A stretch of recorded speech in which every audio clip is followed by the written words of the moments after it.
Sahabat ikhwani fillah, manfaatkan waktumu. Demi masa, sesungguhnya manusia itu benar-benar berada dalam kerugian, kecuali orang-orang yang beriman, mengerjakan amal soleh, nasihat menasihati supaya mentaati kebenaran, dan nasihat menasihati supaya menetapi kesabaran. Surah Al-Asr ayat 1-3. Sahabat ikhwani fillah, waktu itu gratis, tapi sangat berharga. Kamu tidak akan dapat memiliki, tapi dapat memanfaatkannya. Kamu tidak dapat menyimpan, tapi dapat menghabiskannya. Sekali kehilangan, kamu tidak akan bisa mendapatkannya kembali. Waktumu terlalu berharga untuk disia-siakan, sahabat. Wahai anak Adam, kamu hanyalah hari-hari. Bila hari-harimu berlaku, maka dengan sebaik darimu itu adalah orang yang selalu memanfaatkan waktunya. Sahabat ikhwani fillah, waktumu yang hilang tidak akan kembali lagi. Untuk itu, hargailah waktumu yang singkat sebelum engkau menyesal setelah tertinggal jauh olehnya.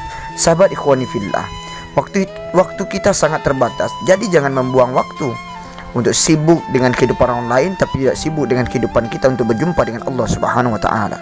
Sahabat ikhwani fillah, banyak orang terlena dengan waktunya, dengan waktu jabatannya, dengan waktu pangkatnya, dengan waktu gelarnya, dan dengan waktu dia bercanda dengan teman sahabatnya. Tapi ada waktu yang sangat berharga, yaitu di mana dia berjumpa dengan Allah Subhanahu wa taala. Maka Rasulullah sallallahu alaihi wasallam dalam hadis yang diriwayatkan Al-Hakim dalam mustraknya yang keempat di halaman 341, Syekh Al-Albani dalam Sahih Al-Taqrib wa At-Tahlib mengatakan bahawa hadis ini sahih. Jagalah 5 perkara sebelum datang 5 perkara. Apakah wahai itu ya Rasulullah? Dari Ibnu Abbas radhiyallahu anhu, Rasulullah sallallahu alaihi wasallam pernah menasihati seseorang, manfaatkanlah 5 perkara sebelum 5 perkara. Apakah itu? Yang pertama, waktu mudamu sebelum datang waktu tuamu. Wahai sahabat, ketika engkau muda, gunakan kesempatan mudamu ini untuk berbuat amal kebaikan, untuk menuntut ilmu, untuk menjalankan ibadah dengan baik dan silaturahmi dengan baik. Ketika engkau tua, engkau tidak akan bisa seperti waktu engkau muda menjalankan aktivitas. Yang kedua, waktu sehatmu sebelum datang waktu sakitmu. Orang menjalankan aktivitasnya, ketika dia sakit dia tidak akan bisa bergerak apapun. Tetapi ketika dia sehat, dia gunakan aktivitas dirinya, kesehatannya untuk membantu berbuat baik dan selalu melakukan aktivitas dengan kebaikan. Karena kesehatan itu sangat mahal harganya.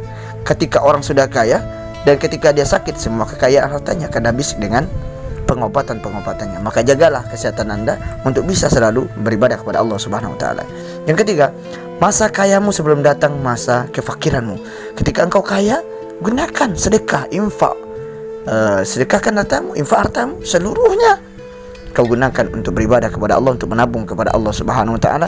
Dan ketika engkau sudah fakir, engkau sudah memiliki kekayaan yang luar biasa dengan Allah Subhanahu wa taala. Tabungannya tak pernah habis. Keempat, masa luangmu sebelum datang masa sibukmu. Ketika engkau luang waktumu, gunakan waktumu yang luang membaca Al-Quran, berzikir, bertemu dengan orang-orang soleh. Terus engkau berjalan silaturahmi dengan kebaikan, engkau berbuat dengan kebaikan. Insya Allah ketika waktu sibukmu engkau tidak bisa berbuat apa-apa lagi. Insya Allah akan menjadikan berkah. Yang kelima, hidupmu sebelum datang matimu. Di saat kita diberikan kehidupan, maka kita akan berpikir, wah, hidup ini singkat, tidak akan lama, sebentar lagi kita akan mati. Maka gunakan kehidupan ini dengan sebaik-baiknya. Jangan sampai kita lalai dengan waktu kita, sahabat. Sahabatku yang dirahmati Allah, ikhwani fillah seluruhnya. Maka oleh sebab itu sahabatku, jagalah waktu kita dengan sebaik-baiknya. Sewaktu kita akan berjumpa dengan Allah, berjumpa dengan senyuman hendaknya. Tiada penyesalan lebih menyedihkan daripada penyesalan di akhirat, sebab terlambat menyadari bahwa kita terlalu banyak menyia-nyiakan kesempatan dan peluang ketaatan yang Allah berikan.